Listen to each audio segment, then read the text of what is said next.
Hello, everyone. My name is Jennifer Dale, and today we're going to talk about a topic that I think most of you can relate to if you've ever had to audition for a show or a choir or really just about anything. And that is, have you ever practiced your piece to perfection? I mean, to perfection. You know exactly where everything is. You know exactly what it sounds like. And you walk into the performance space or the audition space, and all of a sudden you're like, oh my gosh, it sounds nothing like what it did at home or wherever I was practicing. What do I do? Now, I know that you've probably experienced this if you've ever gone through an audition process, and it can be incredibly intimidating and it can bring out an incredible amount of nerves that we're not always prepared to deal with because we're still reacting to the difference in the space. And let's talk about what you generally run into in terms of audition spaces, what kind of issues you might see, how to adjust your expectations and deal with it in a better manner. So number one, the two types of audition spaces that you're going to run into are either a really bouncy space, so it's generally a rehearsal room, a practice room sometimes, but really it's maybe a dance room. It could be a classroom if you're doing a school production or maybe a community production. But generally you've got hardwood floors, tile floors, concrete walls.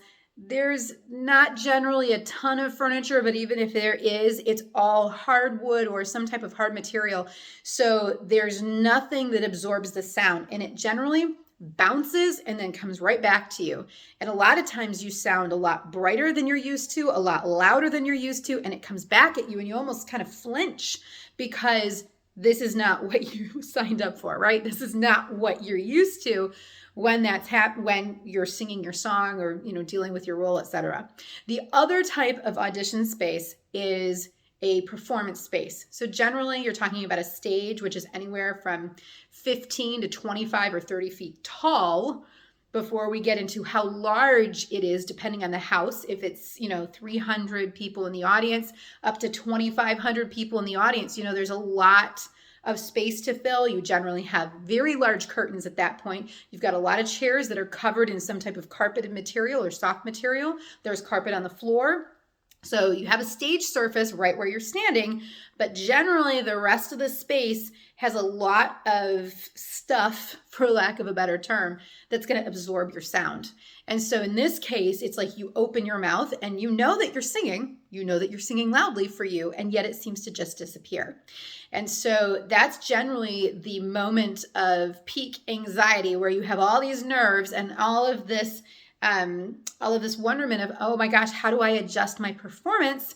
Because this is so different from what I'm used to, And every once in a while, you'll also run into a performance space that is kind of a combination of the two, meaning that you have hardwood floors and you've got like acoustic tiles or something. So it's a really bright surface, really bouncy, hard surface right around you as a performer. But then as soon as you get out into the audience area, there's a lot of carpet, there's carpeted chairs, there might be some curtains, etc. So that's going to then suck your sound out, even though it may sound bouncy at the beginning. So the big question is, what do you do?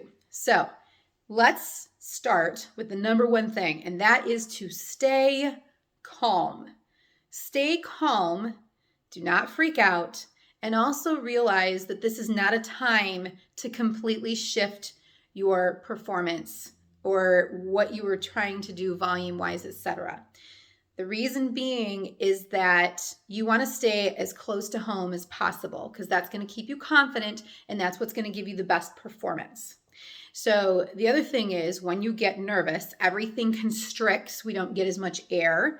You don't have a chance to really let your energy through or to let your voice do what it can truly do in order to show them what you're capable of, right? So number one, don't freak out, stay calm.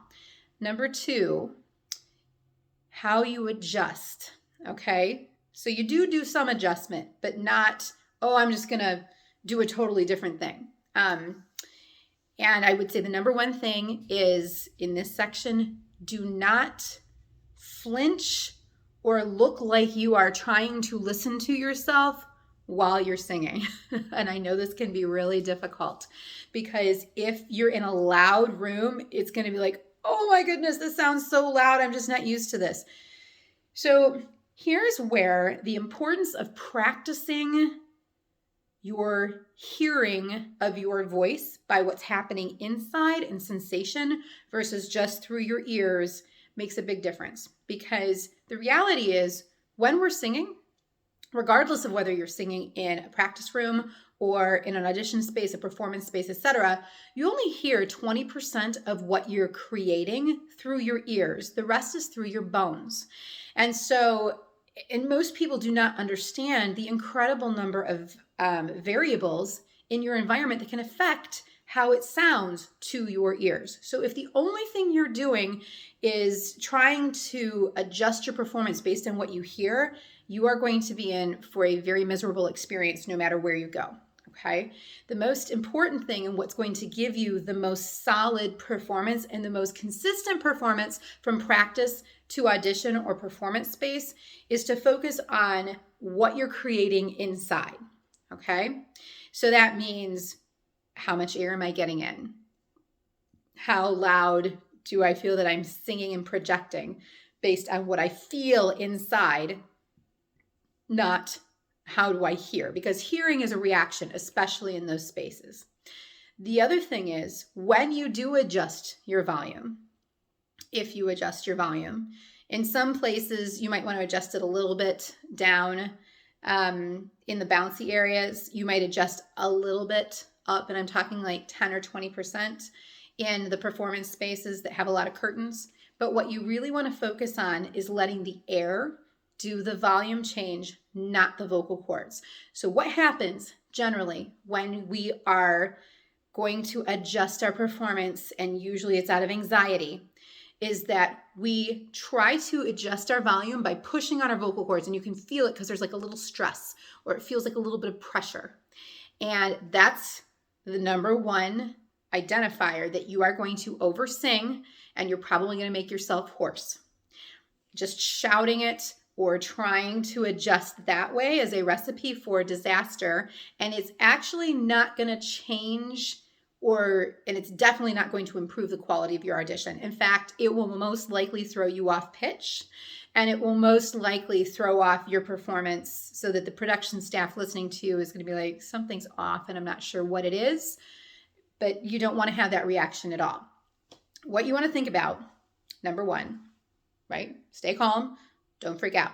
Number two, we want to identify what type of room are we dealing with. Are we dealing with a bright, bouncy room where it's loud, or are we dealing with a performance area where it's really absorptive? I don't know if that's a word. Where there's a lot of absorption going on of the sound, so it feels like a dead space. Okay, so you want to identify what kind of space it is.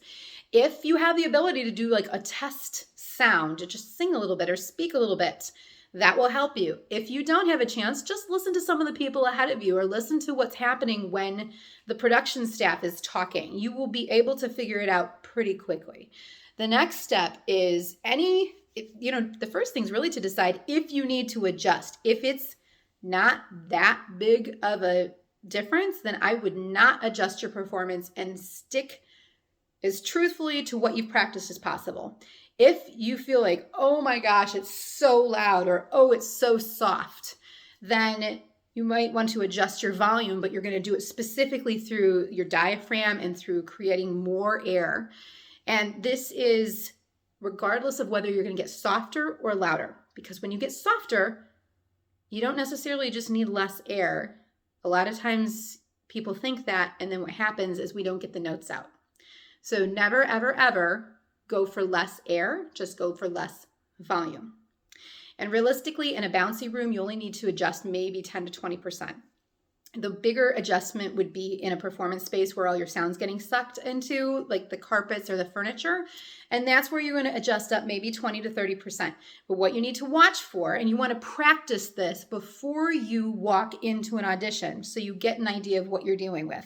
Great way to practice, put some headphones, like the big old headphones over your ears so you can't really hear yourself, and then work your diaphragm, work your breathing, work your volume, and record yourself so you can hear what's happening, okay? You might improve it or increase it volume-wise by about 20 to 30%, but you have to make sure it's coming from here, not from the chords. Otherwise, you're most likely going to oversing, and also you're going to throw yourself off pitch. And that's the thing that most people don't recognize.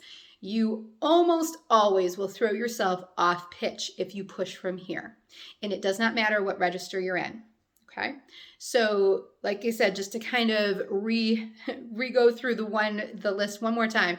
When you walk into a foreign space that is very different from your practice space, 1, stay calm. Number 2, identify what kind of space you're in. Is it really bright and bouncy, or is it really a dead space and it's absorbing all of your sound? Number 3, do I actually need to adjust anything?